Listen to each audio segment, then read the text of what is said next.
आम्ही बोलवलेलं आहे, त्यांच्याजवळ आम्ही जात आहोत आणि त्यांच्याकडून ताबडतोब आम्ही सगळा त्यांनी चार्ट तयार केलेला आहे। सकाळी आम्ही त्यांच्यावर बसलेलो आहे लवकर जाऊन, आता आम्ही त्यांच्यावर एक तासभर बसत आहोत। कुठेतरी अविश्वास दाखवण्यात आला। अजिबात नाही। कामगारांनी आक्रोश आमच्या समोर जर व्यक्त नाही करायचा तर जे सरकार त्यांना चिरडायचा प्रयत्न करतंय त्याच्यासमोर कसं करतील? आई जवळ लेकरं रडत असतात, दुश्मनाजवळ लेकरं रडत नसतात। हे सरकार या कामगारांच्या दृष्टीनं दुश्मन आहे आणि ही आमची भावबंद आहेत, लेकरं आहेत। आमच्या वर ते भांडणार, त्यांचा अधिकार आहे, हक्क आहे त्यांचा। घेतला जाईल का? सगळा मुद्दा आम्ही चर्चेला घेतलेले आहेत।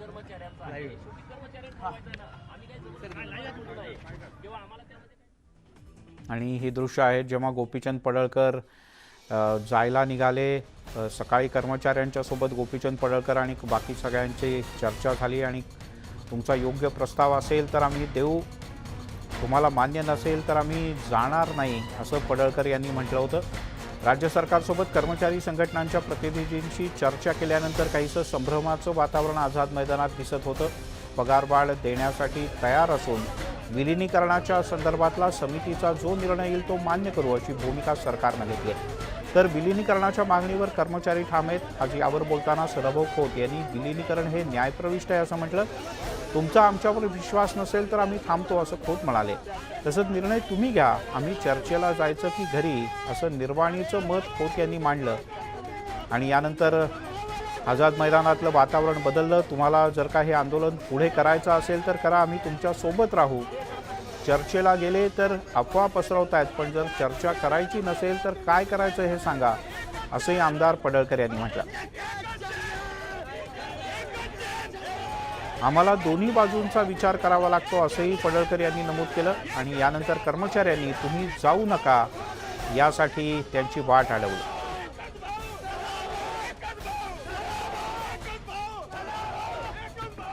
काय नेमकी बातचीत झाली होती आपण पाहूया। तुमच्यातल्या काही कर्मचाऱ्यांना घेऊन आम्ही सरकारच्या बरोबर चर्चा केली। सरकारकडून जे दोन विषय समोर आले की विलिनीकरणाच्या बाबतीमध्ये जोपर्यंत कोर्टाचा निर्णय येत नाही तोपर्यंत आम्ही काही करू शकत नाही, नंबर 1। नंबर 2, त्यांनी असा प्रस्ताव दिला की जोपर्यंत विलिनीकरण होत नाही तोपर्यंत तुम्हाला काही करण्यासारखं असेल, तुमच्याकडून काही कर्मचाऱ्याकडून प्रस्ताव असेल तर त्याचा विचार करा आणि आम्हाला उद्या सांगा। रात्री तुम्हाला हे सगळं सांगितलेलं आहे। तुमचा काही जर योग्य प्रस्ताव असेल तर निश्चितपणे आपण त्यांच्याकडे देऊ, नसेल तर तुमच्या बरोबर आम्ही आहोत। तुमचा जो मुद्दा असेल त्याच्याबरोबर आम्ही राहू।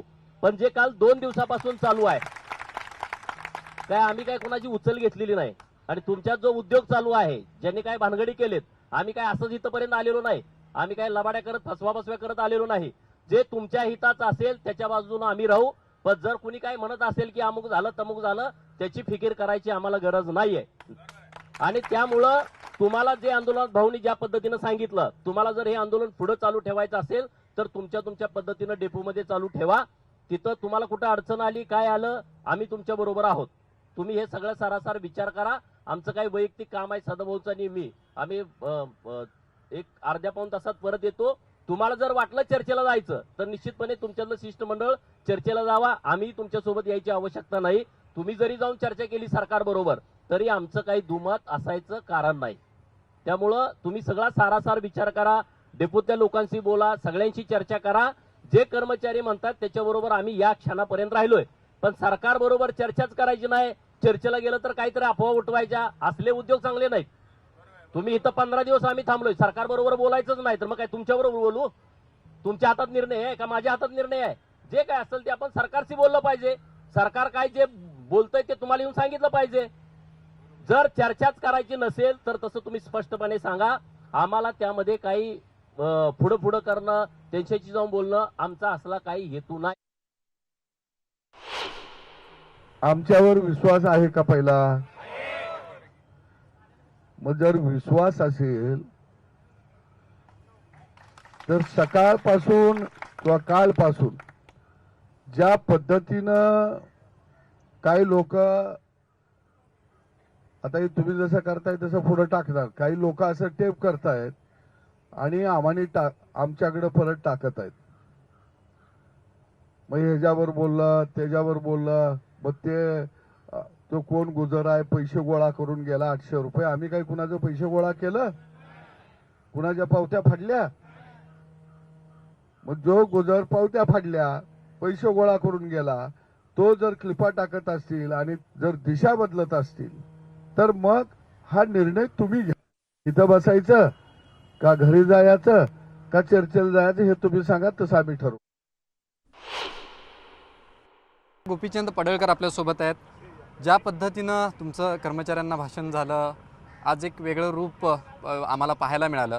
ज्या पद्धतीचा अविश्वास किंवा गैरसमज जो येतोय, कुठेतरी दुखावला गेला तुम्ही या सगळ्या गोष्टींमुळे. कालपासून काही संघटनाची लोक ज्यांनी ह्या आंदोलनामध्ये करोडो रुपये गोळा केलेले आहेत, 300, 500, 800च्या पावत्या फाडलेल्या आहेत. आमचा काय हेतू होता की हे एस टी कर्मचाऱ्याच्या संपाला वेगळं वळण लागू नये.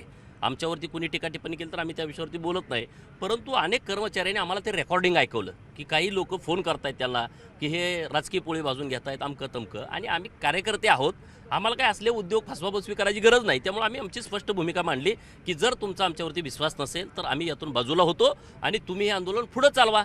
सरकारबरोबर चर्चा करायची का न चर्चा करायची ते तुम्ही ठरवा, तुम्हाला तो अधिकार आहे. तुम्हाला कसं पुढं जायचं आहे, काय निर्णय करायचा आहे, हे सगळं कर्मचाऱ्यांच्यावरती आहे. परंतु आम्ही एक पाठिंबा देणारे 2 लोकप्रतिनिधी आहे. आम्हाला सारासार विचार करावा लागेल ना, कर्मचाऱ्याचं हित कशात आहे, कर्मचाऱ्याचं नुकसान कशात आहे, हे सगळं आम्हाला बघावं लागेल. आम्ही काय भावनिक विषयावरती पुढं जाणार नाही. जेव्हा सरकार आमच्या पुढं काही विषय मांडतंय की सरकारच्या काही अडचणी सांगतंय, विलिनीकरणाच्या बाबतीमध्ये कोर्टाचा जोपर्यंत निर्णय येत नाही तोपर्यंत आम्ही काही भूमिका घेऊ शकत नाही, हे सरकार असं म्हणतंय, तर आम्ही त्याच्यावरती काय पर्याय करू शकतो. आणि जर कर्मचाऱ्याला वाटलं की जोपर्यंत कोर्टाचा निर्णय होत नाही तोपर्यंत आंदोलन चालू ठेवायचं, आमचा काही आक्षेप नाही आहे की बाबा हे आंदोलन मोडलंच पाहिजे, हे आंदोलन मागच घेतलं पाहिजे. हे सारासार सगळ्या कर्मचाऱ्यांनी विचार करावा आणि म्हणून आमची भूमिका स्पष्टपणे मांडलेली आहे. आणि आम्हाला काही कोणाची भीती नाही ना, आम्ही काही कोणाची पावती गोळा केली नाही, आम्ही काही कोणाची मिंद्यात नाही, आम्ही काही कर्मचाऱ्याची लुबाडणूक केलेली नाही. त्यामुळे आम्हाला रोकटोक बोलायला काय अडचण नाही. काय अजेंडा नाही ना, आम्ही काही जाहीरनाम्यात लिहिलं नव्हतं की बाबा तुम्हाला विलिनीकरण देतो म्हणून आणि आम्ही त्यासाठी इथं झटतोय किंवा उद्या काही निवडणूक आहे आणि आम्हाला ह्यांची मतं मिळवायची आहेत म्हणून आम्ही इथं 15 दिवस राहतोय, असं काही नाही. आम्हाला जाणीव झाली की या कर्मचाऱ्यांच्यावरती प्रचंड अन्याय होतोय, त्यातून वाचा फुटली पाहिजे. परंतु आता सगळे हातबल झालेले आहेत. सगळं हे आंदोलन इतकं टोकाला गेल्यामुळं काही जणांचे युगो दुखावलेले आहेत, काही जणांचं ह्यामध्ये दुकान बंद पडलेलं आहे. अशी सगळी लोक एकत्र होत आहेत. पण आम्हाला या संपामध्ये काहीतरी तोडगा निघावा, या लोकांचं कल्याण व्हावं अशी आमची भावना आहे. पण आमच्यामुळं यांचं नुकसान होऊ नये ही जबाबदारी आमची आहे ना. जर आम्हाला योग्य वेळी ह्यातून लोकांना वाटत असेल आमच्याकडून चुकीचं होतंय तर आम्ही बाहेर पडलं पाहिजे. आपल्याला कुठं थांबायचं, कुठं पुढं जायचं, आमचा आम्हाला निर्णय घ्यायची कळायला पाहिजे ना, काय करायला पाहिजे. आणि म्हणून मी कर्मचाऱ्यांना सांगितलं की जर तुमचा आमच्यावरती विश्वास नसेल तर काही हरकत नाही, तुमच्यातले काही प्रतिनिधी असतील कर्मचारी, ते जाऊन तुम्ही सरकारशी बोला किंवा तुम्हाला वाटलं हे चालू ठेवायचं आहे पुढं तर तुमच्या पद्धतीनं आंदोलन चालू ठेवा, आम्ही तुमच्या बरोबर आहे. जर कर्मचाऱ्यांनी चर्चेला जायचं म्हटलं तरच आम्ही चर्चेला जाणार आहोत असं गोपीचंद पडळकर यांनी स्पष्ट केलेलं आहे. Video journalist Sachin कुबडेसह Vishal Patil, news 18 Lokmat, Mumbai. आणि थेट जाऊयात आझाद मैदानाच्या परिसरात. विशाल पाटील आपले प्रतिनिधी आपल्यासोबत आहेत. विशाल, शेवटी ठरलं काय? मिलिंद सर, आता कर्मचारी जे आहेत ते आपापसांमध्ये बोलत आहेत. गोपीचंद पडळकर आणि सदाभाऊ खोत यांनी स्पष्टपणे सांगितलं की सरकारबरोबर चर्चा करायची नाही तर नेमकी चर्चा कोणाबरोबर करायची. आणि ज्या पद्धतीनं कालपासनं ही एक चर्चा झाली होती, वेगवेगळे मार्ग आले होते, वेगवेगळ्या गोष्टी बोलल्या गेल्या होत्या. काही कर्मचाऱ्यांना त्या पटलेल्या आहेत, काही कर्मचाऱ्यांना त्या अद्याप पटत नाही आहेत. विलिनीकरणावरती कर्मचारी अद्यापही ठाम आहे. आणि आता आपण बघू शकतो की आझाद मैदानमध्ये हे सर्व कर्मचारी जे आहेत हे आपापसांमध्ये बोलत आहेत. थोड्याच वेळात गोपीचंद पडळकर आणि सदाभाऊ खोत हे देवेंद्र फडणवीस यांची भेट घेणार आहेत. त्यांनी कारण जरी वेगळं सांगितलं असलं तरी ते भेट घेऊन पुन्हा या ठिकाणी येणार आहेत. आणि 11:30 वाजता कर्मचाऱ्यांचं शिष्टमंडळ यांचं सरकारबरोबर बैठक आहे. कर्मचारी आपल्यासोबत आहेत, त्यांना आपण विचारत, तुम्ही खरं तर गावी जायला निघाला होतात, अर्ध्या रस्त्यातनं परत आलेला आहात, काय आता भूमिका असणार आहे? कारण का दोन्ही नेत्यांनी स्पष्ट केलं की जर चर्चा नाही करायची इथे किती वेळ बसायचा? नाही, चर्चा तर होईनच. कारण की असं आहे, जर चर्चेशिवाय तर दुसरा मार्ग निघणारच नाही ना. कर्मचाऱ्यांची जी भावना आहे तो जोपर्यंत दोघं नेते तिथपर्यंत पोहोचत नाही तोपर्यंत तर विषय निघणार, क्लोजच होणार नाही. चर्चा होणारच, पण चर्चेतून जो मार्ग निघतोय तो मार्ग काही या नेत्यांनी सांगितला नाही की बुवा हा मार्ग दिला नाही, हे आम्हाला मान्य आहे. आमचे सदाभाऊ खोत आणि पडळकर साहेबांनी आमच्या शिष्टमंडळांना घेऊन तिकडे गेले, तिथले जे त्यांच्या भावना आहेत त्या जाणून घेतल्या, आमच्या भावना त्यांना सांगितल्या, त्यांच्यावरनं अजून कुठलाही निर्णय घेतला नाही. जोपर्यंत सर्व कर्मचाऱ्यांना विचारणार नाही, जोपर्यंत सर्व कर्मचाऱ्यांना सहमतीने हे होणार नाही, तोपर्यंत अजून यांनी डिक्लेअर केलंच नाही की बुवा ही गोष्ट आपल्याला भेटली. चर्चेवर तर सर्व बोलणारच आहे की बुवा जो चर्चा होता पर्याय निघणार नाही, पण आतापर्यंत चर्चा होत नव्हती. आज चर्चा निघायला लागली, कारण की आझाद मैदानावर आम्हाला जोडजोडणे आज 15 दिवस झाले, संपाला 1 महिना होण्यात आला आहे आणि पुढे 13 तारखेचा आत सरकारने कुठला ना कुठला मार्ग काढायचा आहे. कारण की पुढच्या 13 तारीख, 17 तारीख आणि 20 तारीख ही आमची बिलकुल महत्त्वाची तारीख आहे. आणि त्याच्या आत जर सरकारने हा मुद्दा काढला आणि सरकारने जर त्याच्या अगोदर थोडंसं आम्हाला हे दिलं की आमच्या ज्या भावना आहेत त्या भावना जाणून घेतल्या, तर कर्मचारी मागे येतील. अन्यथा आमच्या नेत्यांचा हा भाग नाही आहे की त्यांनी सांगितलं तुम्ही मान्य करून घ्या. फोर्स कुणावरच केला नाही. तिकडची जी माहिती आहे ते माहिती यांना कर्मचाऱ्यांना कळवली.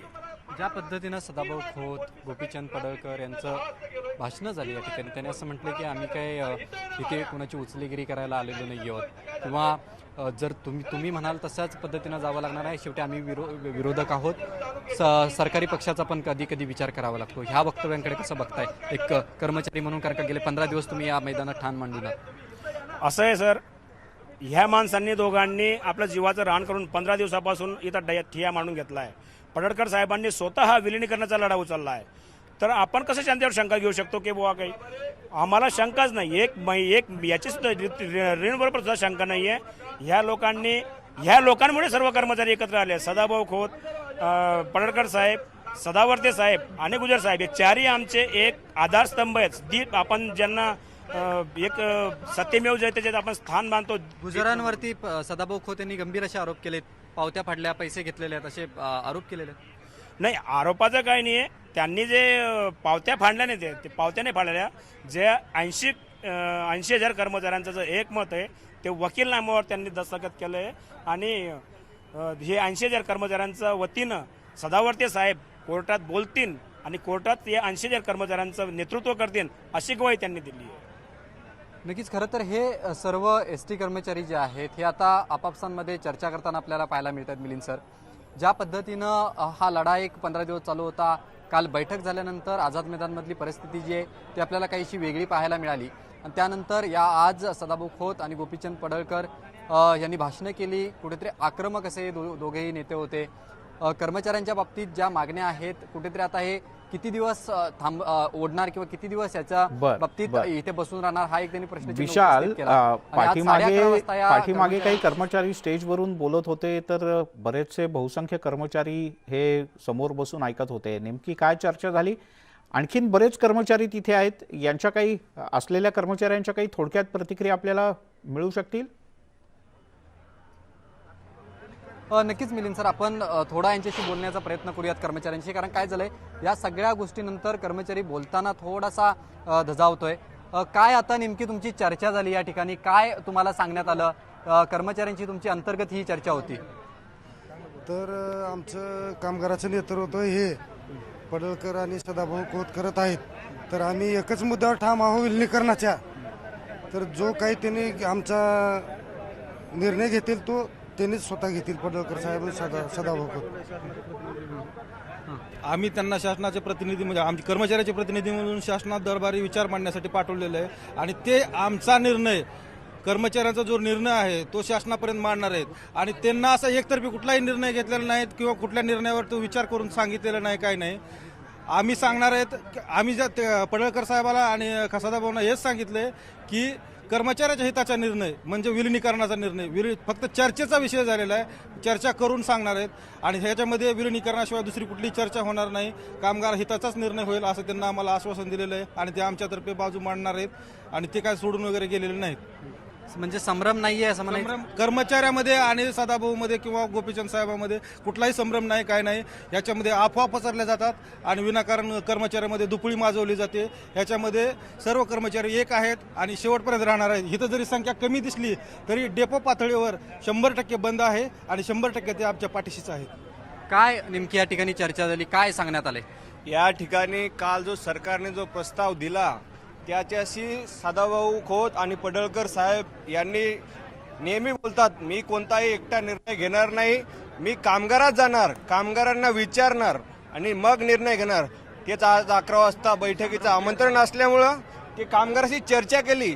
आता काही माध्यमं अशी अफवा पसरायला लागलेत की सदाभाऊ खोत बाहेर पडायला लागले आंदोलनातून, पडळकर बाहेर पडाय, असं कोणताही नाही. आमच्या मागे सदाभाऊ खोत यांचं वक्तव्य होतं की जर तुम्ही तुमच्या विलिनीकरणाच्याच मागणीवरती ठाम असाल तर सरकारच्या बाबतीतही काही विचार करावा लागेल, जर होत नसेल तर गोडी गुलाबीनं आम्ही इथनं निघून जातो, त्यांचं वक्तव्य आहे. आम्ही कामगाराच्या वतीने असं सांगितलं सदाभाऊंना, कामगार 92,000 कामगार तुमच्या पाठीशी आहे, काही घाबरायचं कारण नाही, चर्चेला जा, मात्र कामगारांना न्याय मिळवून द्या. आणि तीच भूमिका सदाभाऊंची आहे, सदावर्ते साहेबांची आहे. कामगारांना न्याय मिळवून द्या हीच भूमिका जी आहे ती सदाभाऊ खोत यांनी जरी व्यक्त करून दाखवली असली तरी कर्मचाऱ्यांमध्ये आता ही बैठक जी आहे ती झालेली आहे, त्यांच्यामध्ये चर्चा झालेली आहे.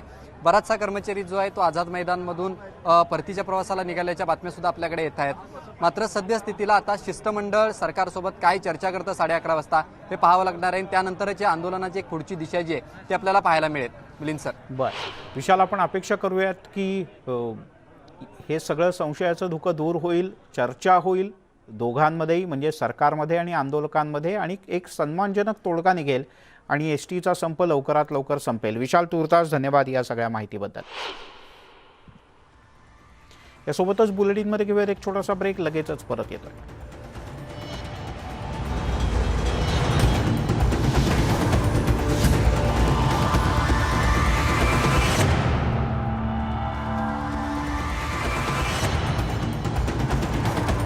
अटक केली होती.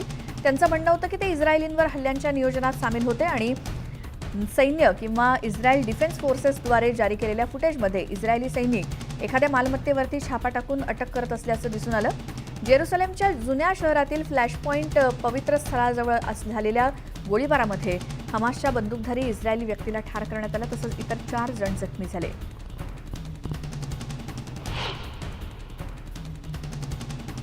अमेरिकेच्या मिल्वॉकी या उपनगरामध्ये सध्या ख्रिसमसची पूर्वतयारी सुरू आहे.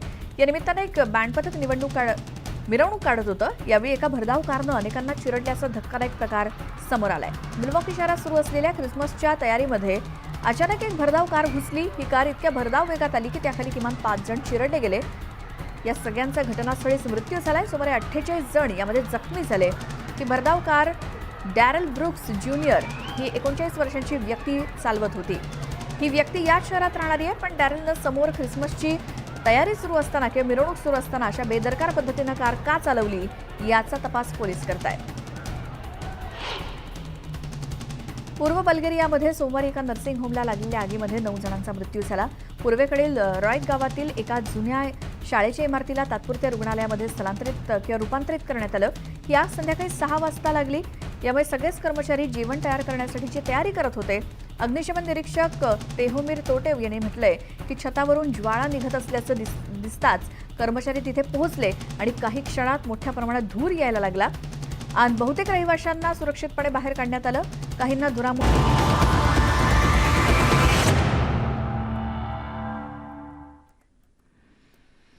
आपण पाहताय न्यूज 18 लोकमत.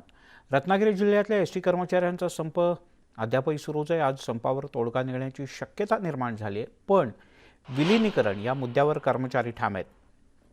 आज 11 वाजता होणाऱ्या बैठकीकडे सगळ्यांचं लक्ष लागलं आहे. याच संदर्भात कर्मचाऱ्यांशी संवाद साधला आमचे प्रतिनिधी शिवाजी गोरे यांनी.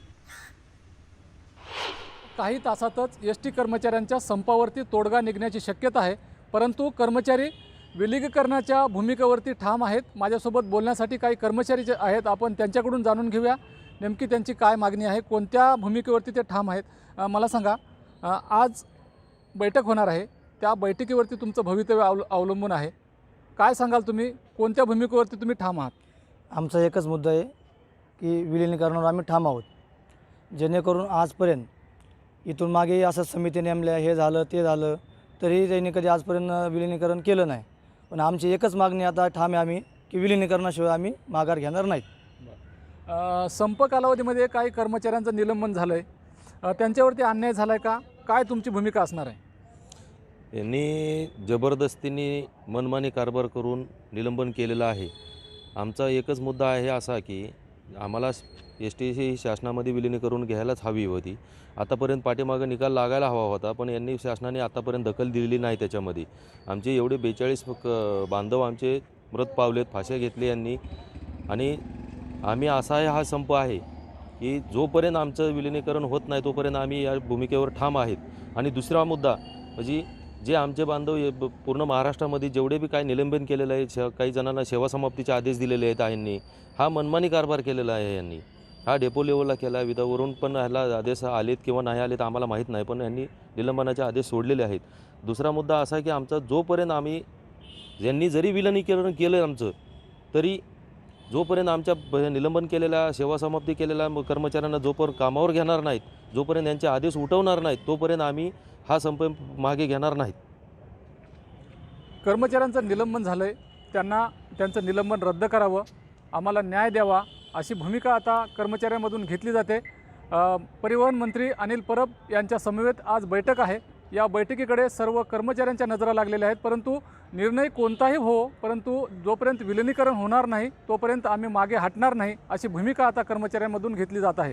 शिवाजी गोरे, न्यूज 18 लोकमत, दापोली, रत्नागिरी.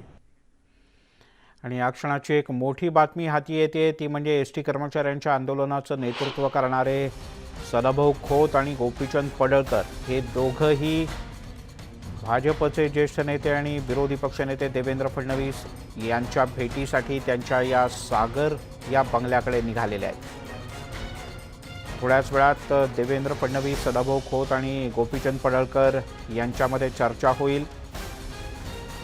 काल उशिरापर्यंत एस टी कर्मचाऱ्यांचे प्रतिनिधी आणि परिवहन मंत्री अनिल परब यांच्यामध्ये चर्चा सुरू होती. आज सकाळी सदाभाऊ खोत आणि गोपीचंद पडळकर यांनी आझाद मैदानावर कर्मचाऱ्यांशी संवाद साधला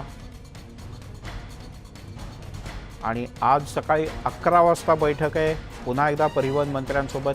त्याआधी विविध गोष्टींवर चर्चा करण्यासाठी देवेंद्र फडणवीस यांच्या सागर या निवासस्थानी पोहोचलेत सदाभाऊ खोत आणि गोपीचंद पडळकर.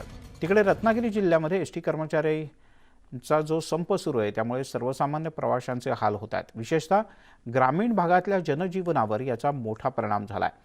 या संपावर लवकरात लवकर तोडगा काढावा अशी भावना प्रवासी व्यक्त करतात. राज्यामध्ये एस टी कर्मचाऱ्यांचा संप सुरू आहे, त्यामुळे प्रवाशांचे सुद्धा हाल सुरू आहेत. प्रवाशांचा आता बांध फुटलेला आहे. माझ्यासोबत काही प्रवासी आहेत, नेमके त्यांचे काय हाल होत आहेत आपण जाणून घेऊया.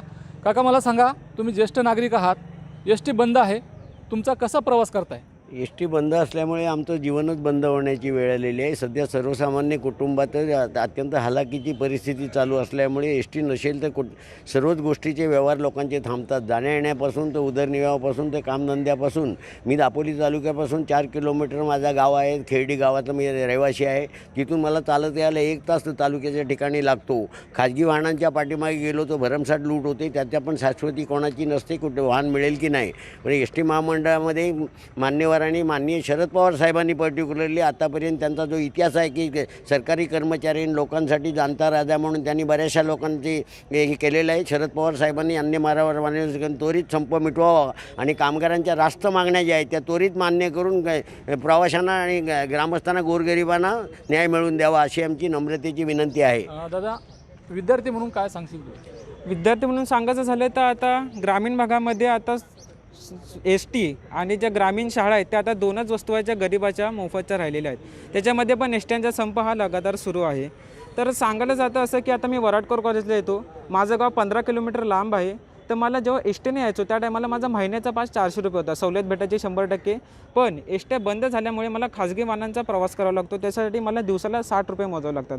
आता दिवसाला 60 रुपये म्हणजे झाले 10 दिवसाचे 600 रुपये आणि महिन्याचे 1800 रुपये. तर 1800 रुपयामध्ये मी ज्या ठिकाणी एस टीने जाऊन 400 रुपयाने 4 महिन्याचा पास काढायचो, तो मला आता 1800 रुपये महिन्याला दौडावे लागतात. आणि आता माझं हे ऑफलाईन शिक्षण सुरू झालेलं आहे आणि नेमकी ऑफलाईन शिक्षणाच्या तोंडावर, लास्ट इयरच्या तोंडावर आता एस टीचा संप चालू झाल्यामुळे आमचे खूप हाल होत आहेत.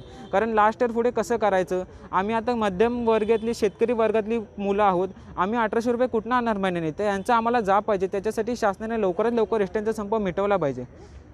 प्रवासी म्हणून काय सांगाल तुम्ही प्रवासी म्हणून? हे अनेक दिवस महाराष्ट्रामध्ये जो संप आहे जे काय कामगारांच्या विविध मागण्या आहेत तर ते लवकर आजच ते पूर्ण व्हायला पाहिजेत. आणि प्रवासी म्हणून आम्हाला खूप अतिशय त्रास होतो. एस टी बंद असल्यामुळे सर्वसामान्य जनतेचे फार हालअपेष्टा होतात. तरी लवकर हा संप आजच मिटवा अशी माननीय अनिल परब साहेबांना विनंती आहे. थँक्यू.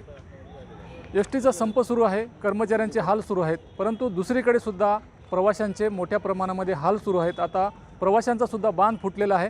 लवकरात लवकर कर्मचाऱ्यांवरती जो काही निर्णय आहे तो द्यावा आणि लवकरात लवकर एस टी सुरू करावी अशी प्रवाशांमधून मागणी होत आहे. शिवाजी गोरे, न्यूज 18 लोकमत. यासोबत एक छोटासा ब्रेक घेऊयात. सर्व प्रकारच्या ताज्या अपडेटसाठी news18lokmat.com या आमच्या वेबसाईटला लॉग ऑन करा. फेसबुक, ट्विटरवर आम्हाला फॉलो करा. तसंच आमच्या यूट्यूब चॅनलला सबस्क्राईब करा.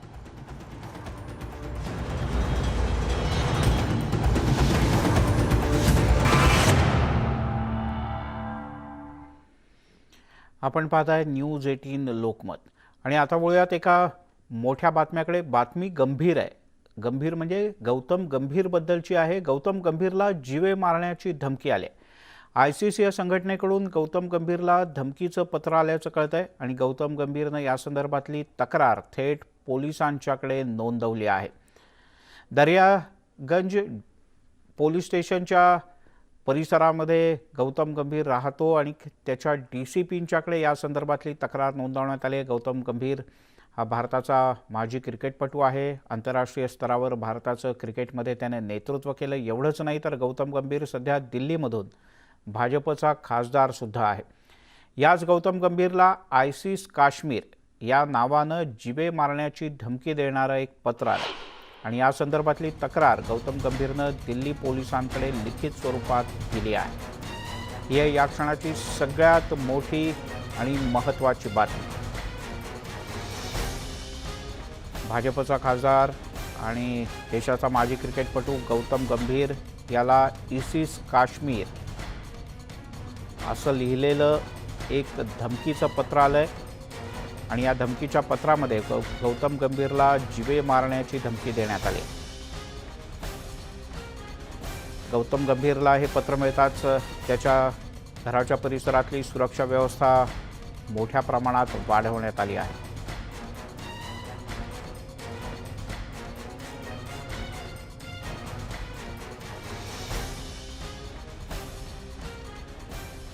आता बातमी आहे नागपूरमधली. नागपूरमध्ये एक ओली पार्टी रंगली. ओली पार्टी रंगली ती प्रादेशिक मनोरुग्णा जे आहे मोठं प्रादेशिक मनोरुग्णालय त्याच्या सुरक्षा केबिनमध्येच ही दारूची पार्टी ओली पार्टी रंगल्याचं कळतं. सोशल मीडियावर या संदर्भातला एक व्हिडिओ व्हायरल झाला आणि रुग्णालयाच्या प्रमुखांनी मग इथल्या सुरक्षा कर्मचाऱ्यांना कारणे दाखवा नोटीस बजावले.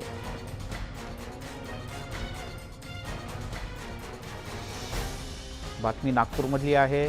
नागपूरमध्ये जे विभागीय मनोरुग्णालय आहे तिथे याच्या गेटला लागून एक सुरक्षा केबिन आहे मोठी आणि या सुरक्षा केबिनमध्येच काही सुरक्षा रक्षक आणि अन्य काही जणांनी एक मोठी पार्टी केल्याची व्हिडिओ क्लिप सोशल मीडियात व्हायरल झाले. तुषार कोहळे आपले प्रतिनिधी आपल्यासोबत आहेत. तुषार, काय अधिक माहिती आहे? मिलिंद सर, निश्चित अत्यंत धक्कादायक हा संपूर्ण प्रकार आहे. ज्या रुग्णालयामध्ये जे मानसिक रुग्ण असतात त्यांना उपचार दिला जातो आणि तिथली सुरक्षेची जबाबदारी ज्या सुरक्षा रक्षकांवर असतात ते सुरक्षा रक्षक कशा प्रकारे रुग्णालयाच्या आतमध्ये जे वॉर्डरूम आहे तिथे कशा प्रकारे ते ओली पार्टी करतात हे आपल्याला दृश्यामधनं पाहायला मिळतं. म्हणजे संपूर्ण रुग्णालयाची सुरक्षा ही कशी रामभुरुष आहे असंच आपल्याला म्हणावं लागेल, कारण की अत्यंत संवेदनशील असं हे रुग्णालय असतं जे प्रादेशिक मनोरुग्णालय आहे नागपूरचं. कारण की सध्याच्या परिस्थितीमध्ये तिथे 500 रुग्ण उपचार घेत आहे.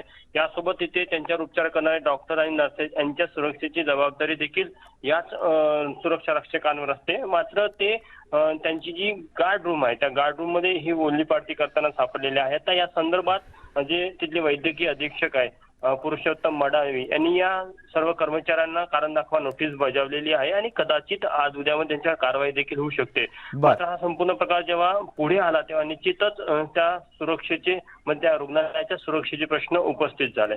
बरं तुषार, तुर्तास धन्यवाद या सगळ्या सविस्तर माहितीबद्दल.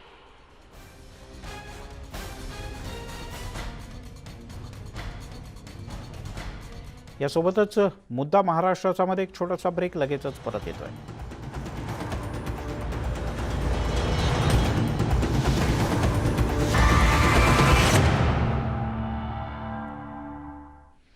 आपण पाहताय न्यूज 18 लोकमत. भारताचं स्वदेशी शॉर्ट व्हिडिओ शेअरिंग ॲप अर्थात चिंगारी यानं क्रिप्टो सोशल टोकन गारीसोबत क्रिप्टोकरन्सी बाजारात धमाकेदार पद्धतीनं आणली. सुपरस्टार सलमान खान चिंगारीचा ब्रँड अँबॅसेडर आहे. चिंगारी ॲप भारतात लोकप्रिय असून त्यानं सोशल मीडिया कॅटेगरीमध्ये बेस्ट ॲपचा पुरस्कारही जिंकला आहे.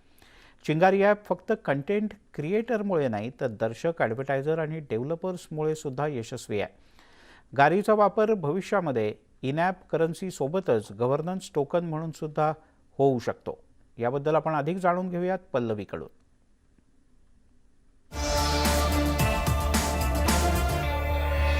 गारी हे भारतातील पहिलं सोशल टोकन आहे जे क्रिएटर्सचा शॉर्ट व्हिडिओ कॉन्टेंट मॉनिटाईज करण्यासाठी डिझाईन केलं गेलंय, ज्यातून आम्हाला गारी टोकन्स मिळतील. गारी टोकन्सच्या माध्यमातून आम्ही ब्लॉकचेन मार्केटमध्ये एंट्री करू शकतो. चिंगारी आम्हाला ऍक्च्युअली लोकल पासून जागतिक लेवलला नेत आहे. ही टोकन्स क्रिएटर्सना चिंगारी ॲपवर गव्हर्न करण्याची अथॉरिटी देतं. DAOच्या माध्यमातून एक महत्त्वाचा भाग असेल. आम्ही सर्व क्रिएटर्स म्हणून स्वतः क्रिएटर्ससाठी सर्क्युलर इकॉनॉमी क्रिएट करू, ज्याने प्लॅटफॉर्मची व्हॅल्यू सर्वांमध्ये इक्वली डिस्ट्रीब्यूट होईल.